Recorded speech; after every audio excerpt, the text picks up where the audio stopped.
How far can the silence of a child go before it becomes the loudest voice in the room? This is not just a story about wealth, power, or appearances. It is a story about love so pure it becomes a shield, about injustice so cruel that it awakens a force no one could see coming. Today, you will meet Grace, a caregiver with nothing but kindness to her name, and Ethan, a boy the world thought was broken. But in the silence of his world, a plan was unfolding, one that would shatter illusions and prove that even the smallest voice can change everything. Stay with me until the end, because the moment this boy decides to break his silence is the moment everyone's life is turned upside down. In Fairfield County, Connecticut, the Whitmore mansion rose from the ground like a monument to excess. The exterior, made of glass panels and sleek steel beams, reflected the morning sun in a way that could blind anyone passing by. Neighbors often slowed their cars to admire it, whispering about how the Whitmores lived the kind of life only seen in glossy magazines. But for all its beauty, the house was devoid of soul. Walking through its marble floors was like stepping into a museum, impressive, but silent, sterile, untouchable. Grace Miller, 29, had worked inside this house long enough to know the contrast between what outsiders imagined and what really lived within its walls.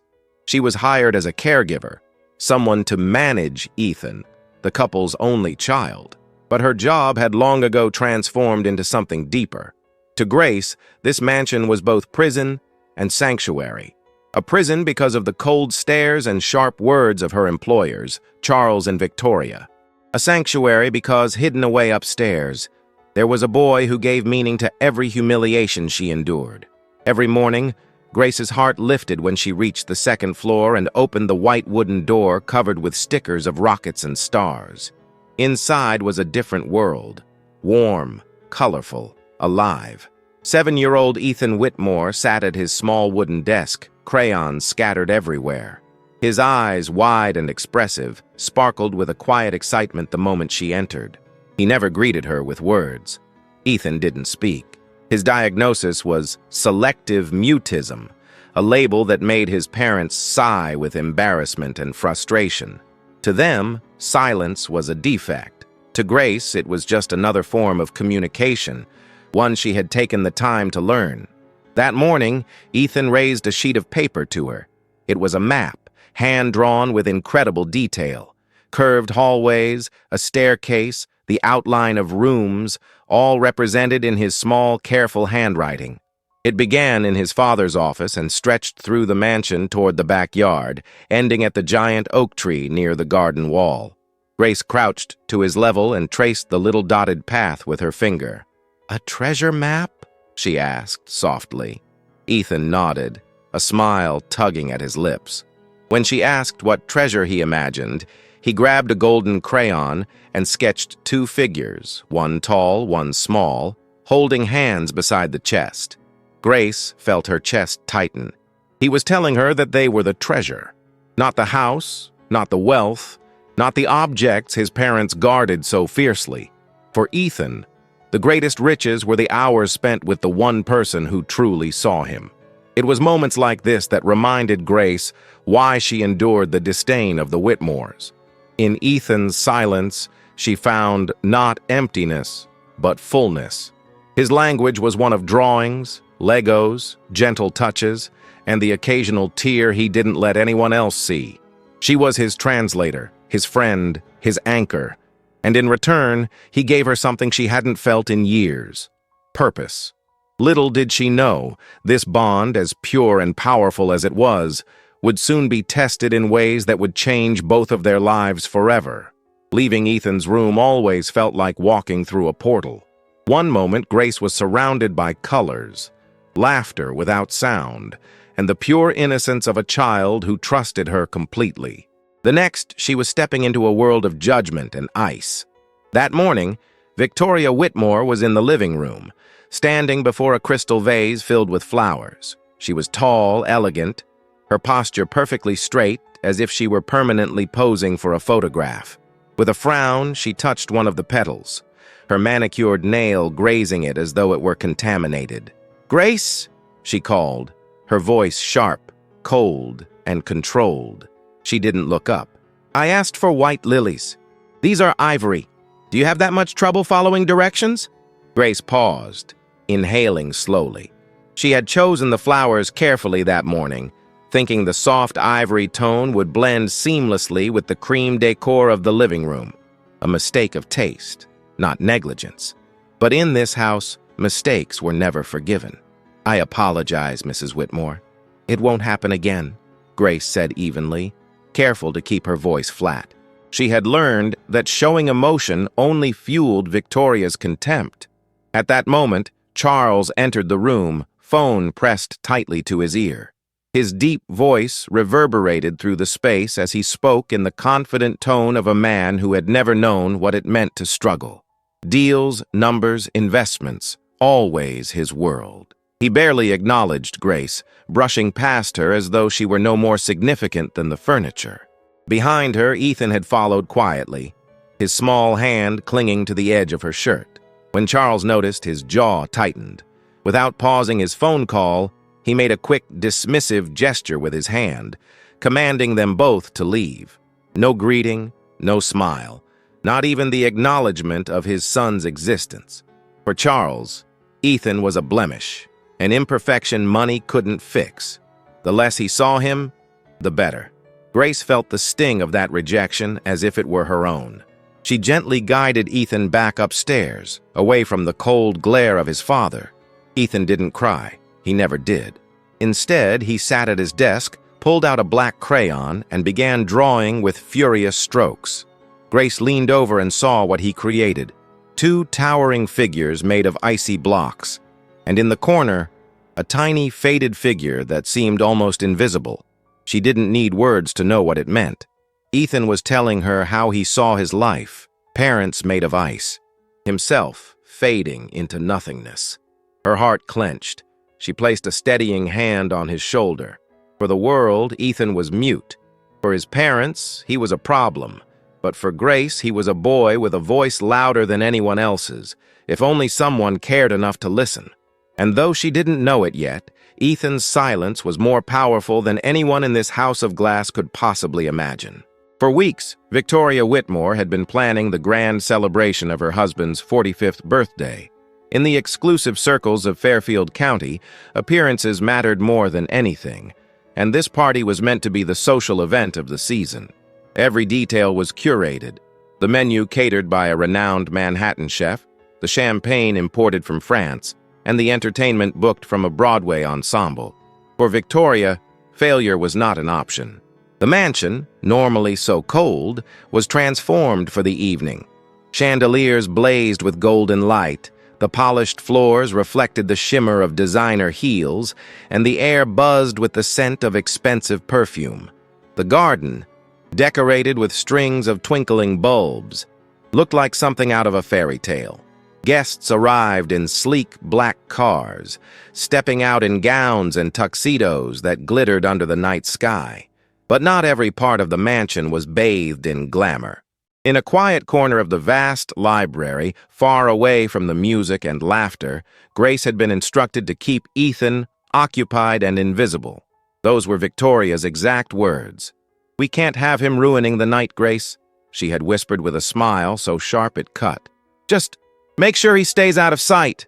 Grace had set up a makeshift play area on the carpet near the shelves. She laid out Ethan's favorite Legos, crayons, and a few puzzle books. The boy didn't complain. He simply started building, his little fingers moving with focus, as though the chaos of the party beyond those doors didn't exist. For him, the library became a fortress, safe and quiet, filled with the soundless rhythm of his imagination. Grace watched him carefully, pride swelling in her chest. To everyone else, Ethan was a problem to be hidden away, but to her, he was extraordinary. Tonight, however, she felt the unease of knowing how fragile this piece was. With so many people in the house, accidents could happen, eyes could wander, whispers could start. Hours passed. Grace checked her watch, sighing in relief at how smoothly the night had gone. The music was still loud, the laughter still echoing. Then, suddenly, everything shifted. The music faded, replaced by Victoria's voice over the microphone. "Ladies and gentlemen," she said, her tone trembling, "we need your attention for a moment." The room hushed, a wave of whispers breaking the silence. "My husband has just discovered something very serious. His watch, a family heirloom, is missing." A murmur swept through the crowd. The platinum timepiece wasn't just any watch. It had belonged to Charles's late grandfather, rumored to be worth a small fortune. Charles's face darkened as he stood beside his wife, fury simmering beneath his polished exterior. Discreetly, security was summoned. In the library, Grace froze. She knew what this meant. In houses like this, when something went missing, suspicion always trickled downward, toward the ones who didn't belong, toward the invisible. Her chest tightened. She glanced at Ethan, who had paused his building, his dark eyes wide with awareness. He knew.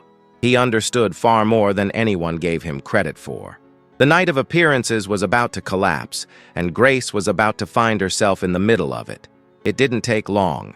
Victoria stormed into the library, flanked by two guests who followed her like curious spectators.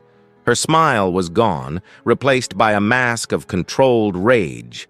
"Grace," she said, her voice low and dangerous, "I need to ask you something." Grace stood slowly, her heart pounding. Ethan stayed seated on the floor, partially hidden behind a chair, his hands clutching the crayon so tightly it nearly snapped. "The watch," Victoria continued. "Charles's heirloom. It's gone. And you," her eyes narrowed, "were the only staff member seen moving between rooms tonight. Isn't that convenient?" The accusation hung in the air like smoke. Grace's throat tightened. "Mrs. Whitmore, I would never—" "Don't insult my intelligence," Victoria snapped, her composure cracking.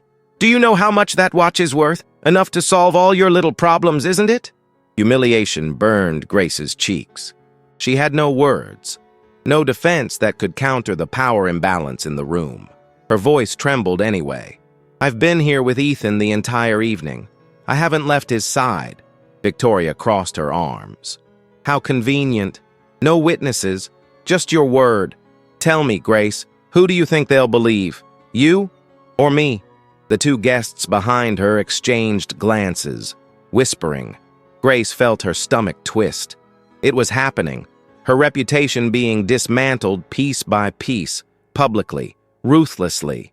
Ethan's chest rose and fell quickly. His wide eyes darted between Grace and Victoria, absorbing every word, every cruel tone. From behind the chair, he could see his caregiver trembling under the weight of injustice, and something inside him shifted. His silence was no longer a shield. It was becoming a furnace. Victoria, satisfied with her performance, delivered the final blow.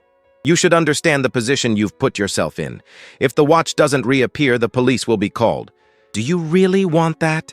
Grace's lips parted, but no sound came. Her pulse roared in her ears. She wanted to fight, to scream the truth, but in this house, truth meant nothing against wealth. She lowered her eyes, the humiliation too heavy to bear. From the corner, Ethan's hand clenched into a fist. For the first time, his eyes hardened with something more powerful than fear. He saw injustice, and he understood it. He wasn't just a boy anymore, he was a witness. As Victoria turned to leave, satisfied with her display, Ethan silently slid closer to Grace. He tugged her sleeve, his eyes burning with a determination she had never seen before. He didn't speak. He didn't need to. The look on his face said everything. "I will fix this. I won't let them hurt you." The night that began with glamour had ended with humiliation. But for Ethan, it was also the night he decided he would no longer just watch in silence. The morning after the party, the mansion felt like a cage. Grace awoke to find Victoria already waiting in the hallway outside her small room, arms folded, face tight with disdain. "Until the watch is recovered," she said coldly, "you are not to leave the property. Consider this mercy.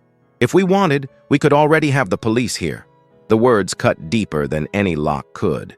Grace's freedom was gone, her reputation dangling on a thread woven entirely by the Whitmores. To them, she wasn't a caregiver with years of loyalty, but a convenient scapegoat. Days blurred together. Victoria prowled through her quarters, rifling through drawers, opening letters, unfolding her private belongings. "Looking for evidence," she said casually, though her smirk suggested she enjoyed every violation. Charles remained distant, appearing only to remind her of the serious consequences should the watch remain missing. Even the staff looked at her differently, some with suspicion, others with pity. Grace's word meant nothing here. The only light came from Ethan. In the confines of his room, he clung to her with unusual intensity. His small hand found hers more often. His eyes searched her face as if to say, "I know it wasn't you." He offered her drawings, bright suns, stick figures smiling, two hands joined together. They were gifts of silent solidarity, tokens of faith no one else would give. But Ethan wasn't only comforting her. He was watching, observing, learning. His sharp memory replayed every moment of the night of the party, especially the shadowy figure he'd seen slipping into his father's office, his Uncle Trent. Ethan had noticed details others dismissed, the glint of greed in Trent's eyes, his clumsy handling of the books on the shelf. Ethan's silence allowed him to move unnoticed, a witness no one considered. Grace, unaware of the plan forming inside his young mind, simply tried to endure. Each night she sat on the edge of his bed, stroking his hair as he drifted to sleep, whispering, "I'll always be here, Ethan, no matter what." Yet, behind his closed eyes, Ethan wasn't just dreaming, he was preparing. Because for the first time, the boy who never spoke had found a reason bigger than fear. He wasn't just protecting himself anymore, he was protecting Grace. And if you've ever had someone who fought for you and no one else did, you'll understand why this moment matters. That's the kind of love and loyalty that changes lives. So tell me, have you ever had a protector like that? Drop your answer in the comments, because I'd love to know. And if this story has your heart racing already, don't forget to like this video and subscribe. It's the best way to keep walking with us through stories of courage, love, and impossible victories. At night, when the mansion sank into stillness, Ethan became someone else. No longer the quiet boy hiding in shadows, he turned into a detective on a mission. With the stealth of a cat, he memorized the blind spots of the security cameras, places where he could move unseen. He listened to conversations drifting through doors, cataloging voices and clues. It was during one of these midnight explorations that he found it. The discovery wasn't planned. It was stumbled upon, hidden inside an old, heavy volume on the office bookshelf. Its spine read, "The Count of Monte Cristo," ironic enough to make fate itself seem to smile. Ethan tugged it free, nearly dropping it under its weight. As it opened in his lap, his breath caught. There it was, the platinum watch, gleaming in the hollowed center of the book. Proof. Absolute, undeniable proof. For a moment, Ethan simply stared. Relief coursed through him, but it was fleeting. He knew just holding the watch wouldn't be enough. His parents could twist the truth, accuse Grace of planting it, accuse him even. Evidence in this house meant nothing unless it was undeniable, public, inescapable. He needed more. That was when he remembered the small black camera tucked in the corner of his toy chest. A birthday gift he had never used the way his parents expected. No skateboarding videos, no family trips. Instead, Ethan had studied its manual in silence, learning every feature. Tonight, that knowledge would become his weapon. He tested the battery, slid in the memory card, and crept through the dark halls. Every creak of the floorboards made his heart race, but his determination drowned out fear. In the library, he placed the camera high on a plant stand in the corner, angled perfectly toward the office shelves. He set it to motion detection mode, hidden by the leaves. No one would notice. His plan crystallized. First, capture undeniable evidence of who had hidden the watch. Second, reveal it at the most visible, unavoidable moment possible. And he already knew when that moment would be. The high-stakes video conference his parents had scheduled with international investors. He had overheard enough to know their empire depended on it. Ethan returned to his room, chest rising with the heavy weight of responsibility. He wasn't just a child anymore. He was an investigator, a strategist, a protector. Grace thought he was simply clinging tighter to her those nights out of fear, but in truth he was making a promise to himself. I will fix this. I will save her. And when the time came, Ethan Whitmore's silence would end, not with a whisper but with a storm. By the end of the week, the Whitmores' patience had run thin. Grace was summoned to the office, a cavernous space lined with dark wood shelves and leather-bound books chosen for aesthetics rather than substance. The air was thick with tension, the kind that left no room for misunderstanding. Charles sat behind his massive desk, his tie loosened but his authority intact. Victoria stood beside him, arms folded, her expression carved in ice. Grace entered slowly, hands clasped in front of her, the weight of dread pressing down with every step. "Grace," Charles began, his tone clipped, "this charade has gone on long enough. The watch hasn't reappeared, and we cannot tolerate your continued presence under suspicion. You have 24 hours. If the watch isn't found, you'll not only be dismissed but also reported to the authorities." Grace's chest tightened. The threat of police involvement wasn't just frightening, it was devastating. With no money, no family nearby, and no credibility against the Whitmores' word, she knew the odds were stacked against her. Still, she tried one last plea. "I swear to you, Mr. Whitmore, I've never touched it. Please don't do this. Think of Ethan. He needs stability, not—" Victoria interrupted with a cruel laugh. "Ethan, don't be ridiculous. He doesn't need you. He needs real professionals. We've already made arrangements for a boarding school in Switzerland. Specialists who will fix him." Grace staggered as if struck. Fix him. The words echoed like a death sentence. She saw Ethan alone in a foreign country, his silence treated like a defect instead of a shield. The thought tore through her chest. "No," she whispered, shaking her head. "You can't do that to him. He doesn't need fixing. He needs love." Victoria's eyes narrowed. "Enough. You're dismissed. Gather your things." Grace turned and walked out, her vision blurring with tears. Every humiliation she had endured, she could bear. But the thought of leaving Ethan behind, of abandoning him to the coldness of parents who viewed him as a blemish, was unbearable. Upstairs, Ethan had been listening. His small frame pressed against the wall outside the office. He caught every word. The boarding school, the threat of police, the way his mother's voice dripped with disdain. He clenched his fists, his heart pounding with something sharp and unrelenting. That night, Grace sat beside his bed longer than usual. She held his hand, memorizing every detail of his face, as though this might be their last night together. Ethan stared back at her, eyes wide, unblinking, fierce. And when she finally rose to leave, he grabbed her arm, 3 quick squeezes of his small hand. Their private code? "I will fix this." Grace thought it was only comfort, but Ethan meant every pulse of that promise. Tomorrow, the world would hear him. Morning arrived gray and heavy, a perfect reflection of the storm brewing inside the mansion. Grace packed her few belongings into a small suitcase, each item a reminder of the life she had built in Ethan's shadow. A drawing taped to her mirror, a small clay figure he had molded for her, a photograph from a rare day at the park. Every piece she tucked away felt like a goodbye. Meanwhile, downstairs, Charles and Victoria prepared for their video conference with Japanese investors, a meeting that could secure millions and elevate their empire even further. The large screen in the living room flickered to life, polished suits and eager smiles filling the frame. The Whitmores, rehearsed and refined, greeted their guests with charm, their voices dripping with confidence. Unseen by them, Ethan moved with silent purpose. He had woken early, pulling his camera from its hiding place and reviewing the footage.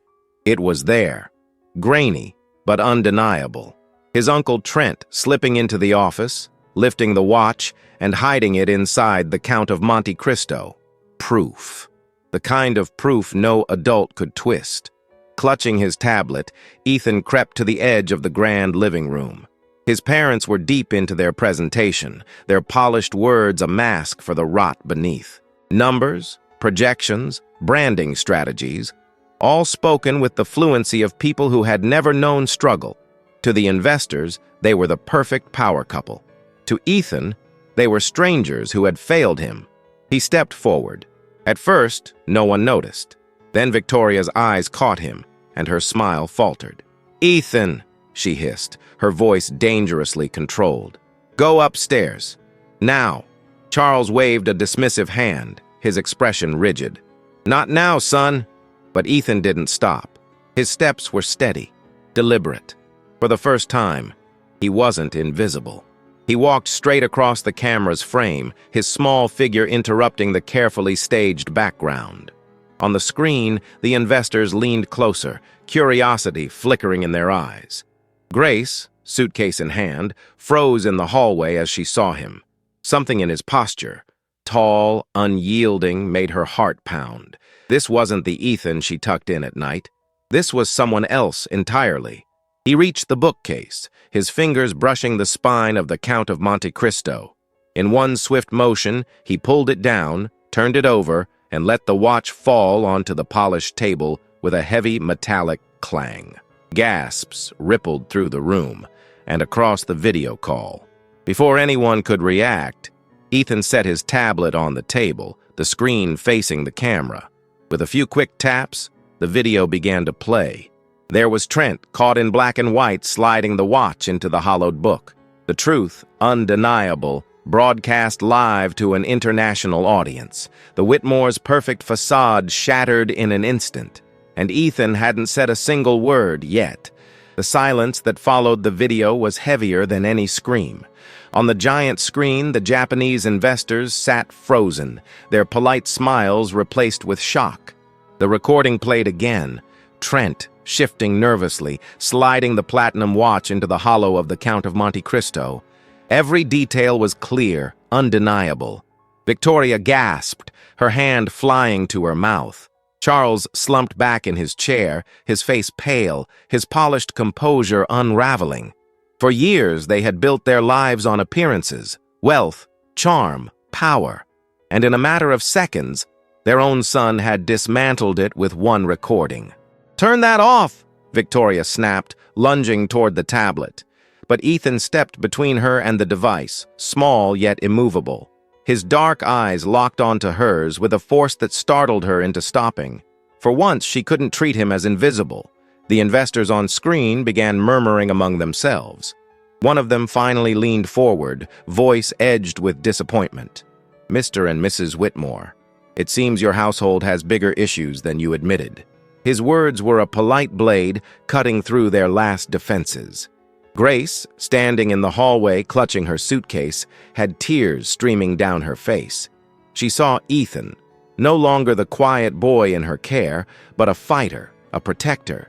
He wasn't just exposing the truth, he was defending her. Then came the moment no one expected.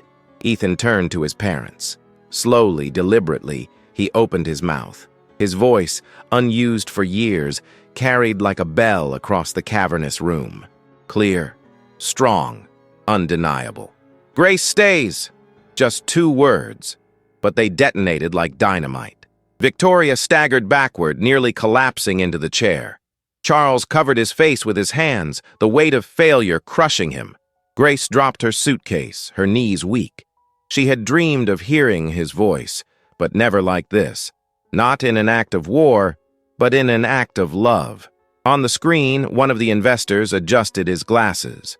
"I believe this concludes our meeting," he said firmly. "We will reconsider any partnership. Good day."